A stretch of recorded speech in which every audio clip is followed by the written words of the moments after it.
The last looks like it's not yet heard from the outcome of the Supreme Court judgment on the 2023 presidential election. Today, a former vice president and a presidential candidate of the People's Democratic Party in the February 25th presidential election took to the podium to address Nigerians in a press conference in Abuja this morning.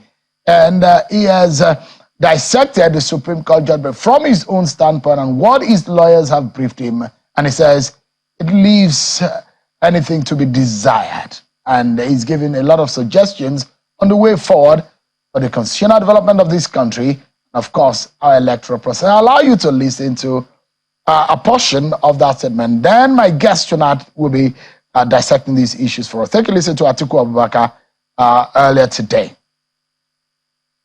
At the current historic moment, the easy option for me would have been to fall off and retreat after the mandate banditry perpetrated by the APC and INEC. But I went to the Nigerian courts to seek redress.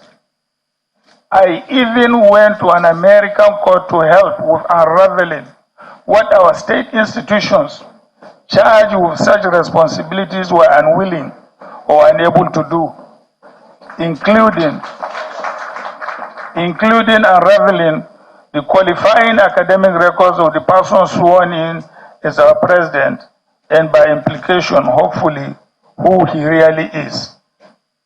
I offered that evidence, procured with the assistance of the American court to our Supreme Court, to help it do justice in this case. I give this background to underscore that what we are currently dealing with is bigger than 1 or 2 presidential elections, and is certainly bigger than Atiku Abubakar. As for me and my party, this phase of work is done. However, I'm not going to go away. If you think I'm going to go away, forget about it. I will continue to work for the kind of political and economic restructuring that the country needs to reach its true potential. We can urgently make constitutional amendments, and I'm happy members of the National Assembly are here, that will prevent any court or tribunal from hiding behind technicalities and legal sophistry to affirm electoral haste and undermine the will of the people. You heard it, and today the APC has been reacting to this. They said, look, Atiku is a bad loser and he should just accept defeat. And I'll show you some part of the statement released by the APC officially today. But let's get into these. I'm being joined tonight by one of the founding members of the PDP and a member of the Board of Trustees of the People's Democratic Party, Chief Bode George. He joins us live from Lagos in Ikoyi area. Thank you so much, Chief George, for joining us. It's good to see you. On a day of this, a lot of people will think maybe Mr. Atiku Abubakar will be moving on. But from his statement today, how do you react, or how do you summarize in your own perspective what Mr. Atiku Abubakar said at that press conference? Joe, thank you for having me. And I must tell you that I am glad he has stated in clear terms the observations made by a lot of us. He summarized them. And I was very, very disappointed in the outcome of the judgment. One, the issue of the status of Abuja was completely thrown overboard.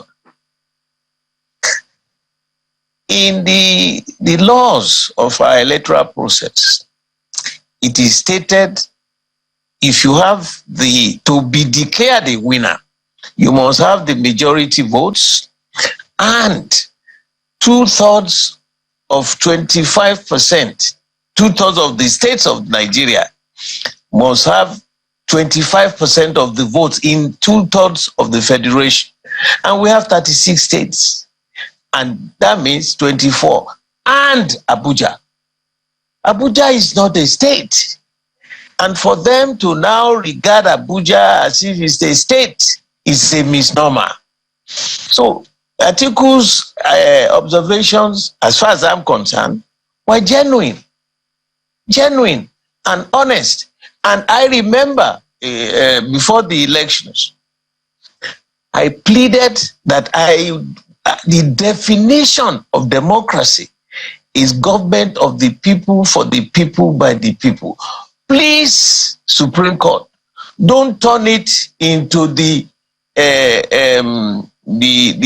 government by the judiciary, for the judiciary, and by the judiciary.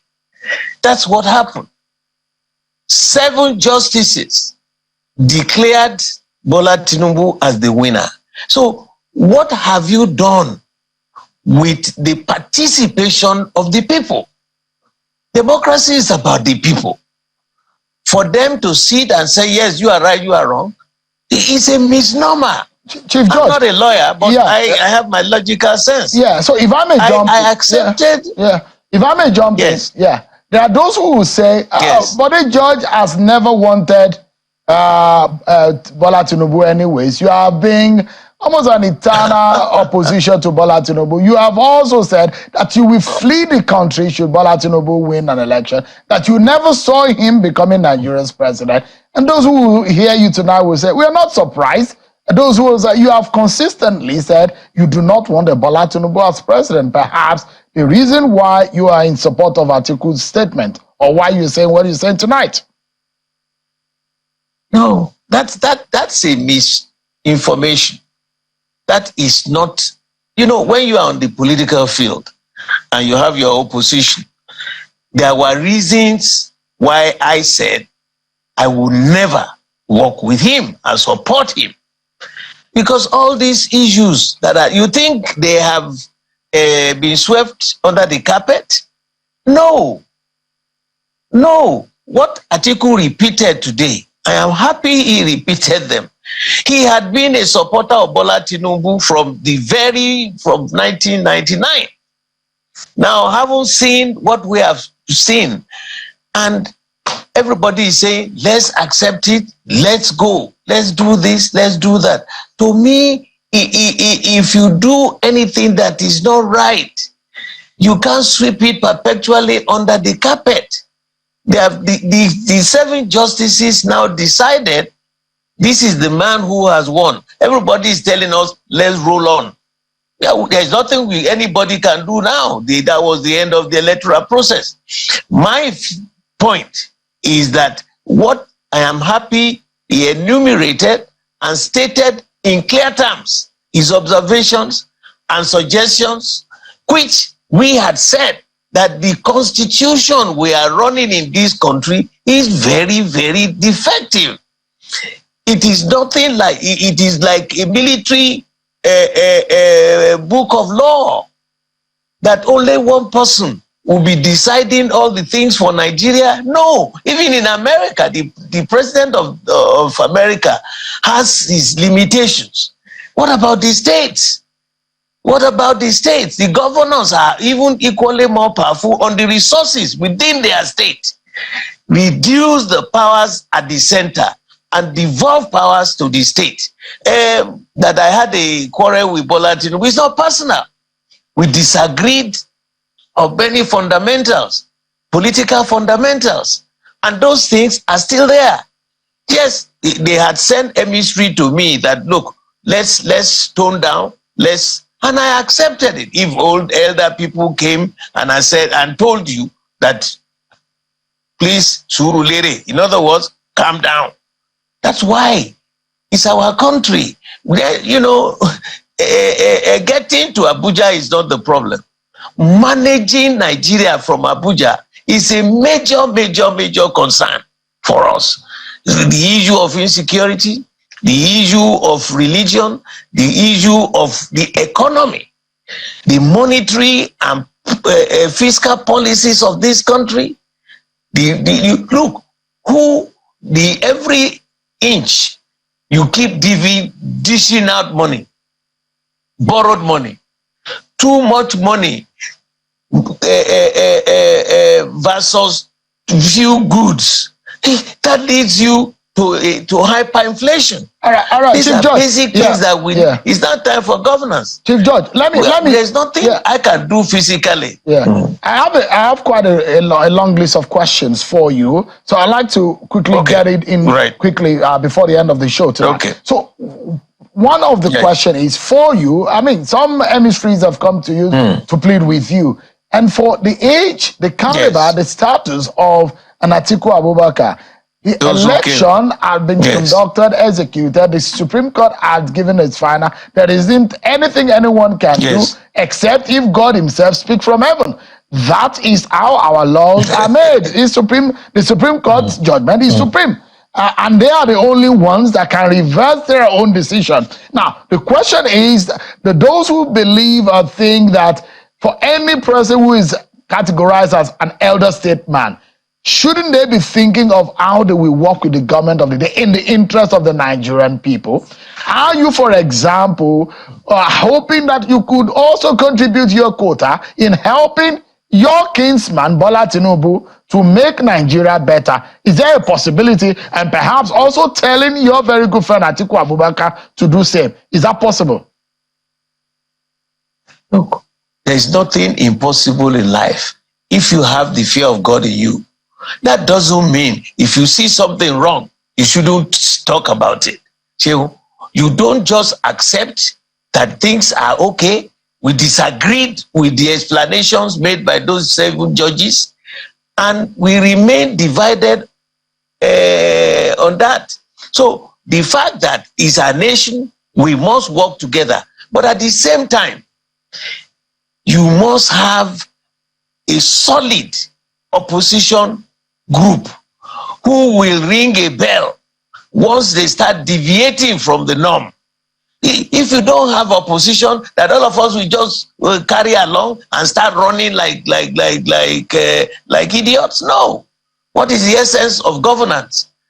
They will make their policies. If we see certain areas where we are not happy, we must shout out. We must talk about them. You know, right now, the inflation rate in Nigeria is well over 22%. The interest rates, so who can go to the bank to borrow money to run any organization? It's not there. So we cannot just, oh, he has won. Yes, they have declared him winner, and we have told you those areas of the judgment that we disagreed about. We can't do anything. That's the end of the... Right. I'll probably just follow up on that question. For example, what the APC is replying and responding to Mr. Atiku Abubakar's press statement at the press conference. This is how the APC is responding. And I'll take a portion so that you can respond to it. They're saying, quote, "It is delusional for Atiku and his degenerate PDP to have expected the courts to rely on their bogus, flimsy, unverifiable, uncorroborated, illogical, and hearsay evidence to upturn an election that was conducted in substantial compliance with the constitution and electoral laws of our land. Thankfully, it does not lie in Atiku's mouth to declare what constitutes incontrovertible evidence.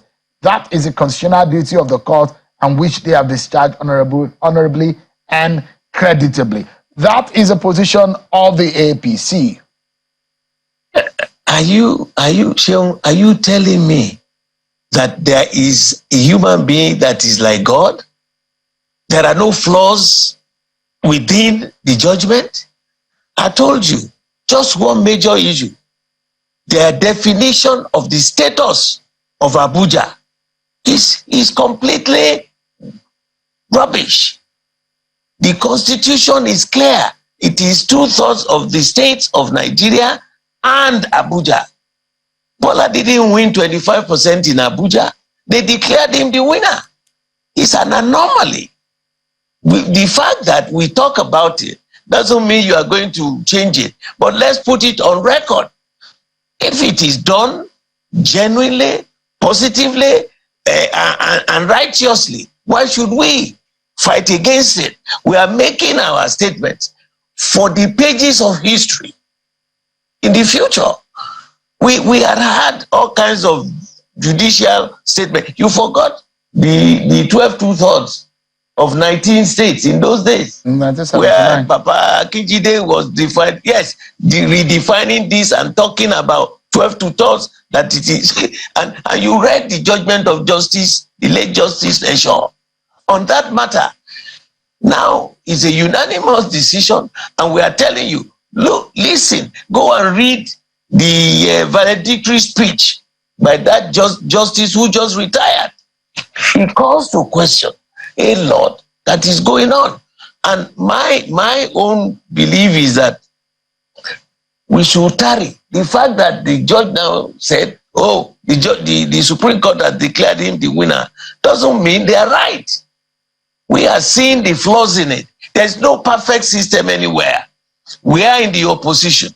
Yes, we will go back within our party and make sure that we will do a serious post-mortem analysis.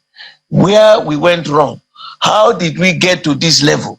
We must examine it and come out much stronger. That's the essence of being in opposition. Yeah, there is this question I'd like to ask you, and it does look like it excited a few leaders and members of the PDP who are in the room when Mr. Atiku Abubakar was talking. He said, I am not going anywhere. Yes. So that could mean several things.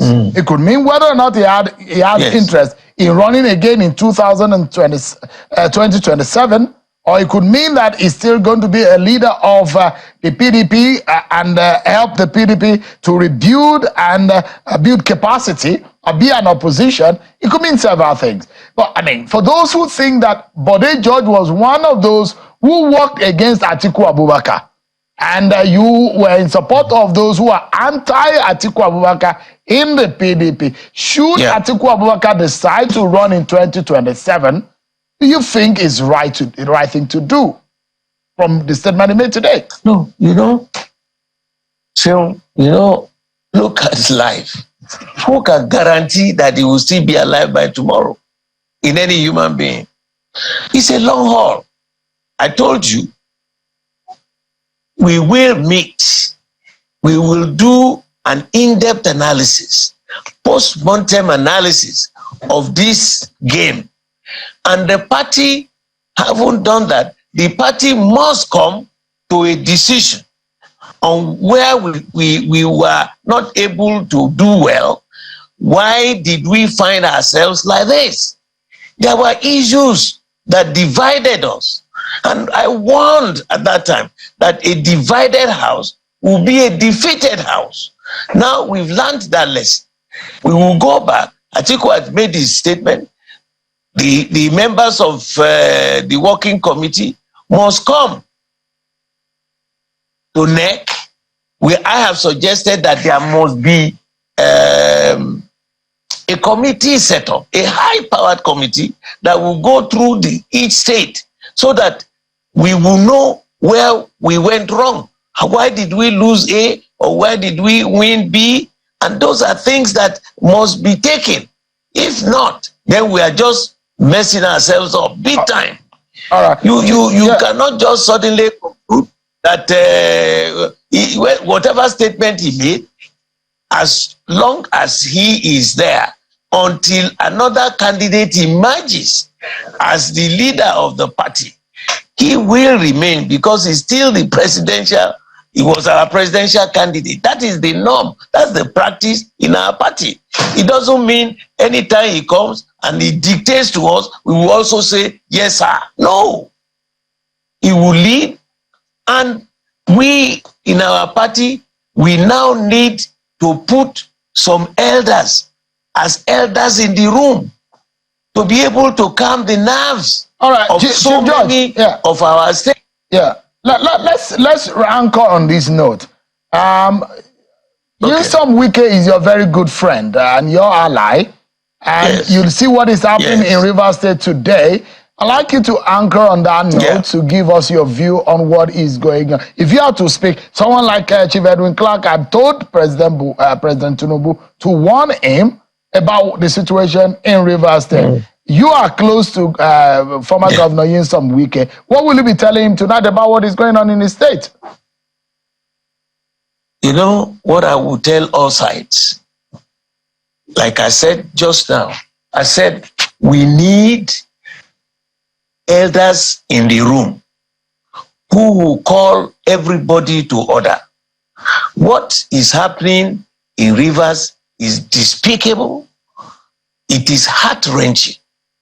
I'm very, very, very unhappy because Rivers is almost a one-party state. And for such things to be happening at this particular time bothers me. And the party must immediately get involved. The elections are over. The tribunal electoral process is also over. Now, let's come and rebuild the party. All those broken areas must be patched up so that we can remain the indivisible, indefeatable, undefeatable party for the future. I am very, very sad when I heard in your first segment what is going on in Rivers State. All sides should come down. Let the elders get involved and be able to resolve this crisis. You know, any organization, yes, you will have differences. All right. We can disagree without being disagreeable. I am very disappointed about what I'm seeing on the television happening into our state. Please, all sides should come down and walk the path of honor. All right. And then you look at it, why are they doing this? It is still too early. The good people of Rivers will be so disenchanted. And it's a reflection on our party. Chief Judge, so I'm also personal issues, please stop them. Chief Bode George, a member of the PDP Board of Trustees, thank you so much indeed for your time tonight.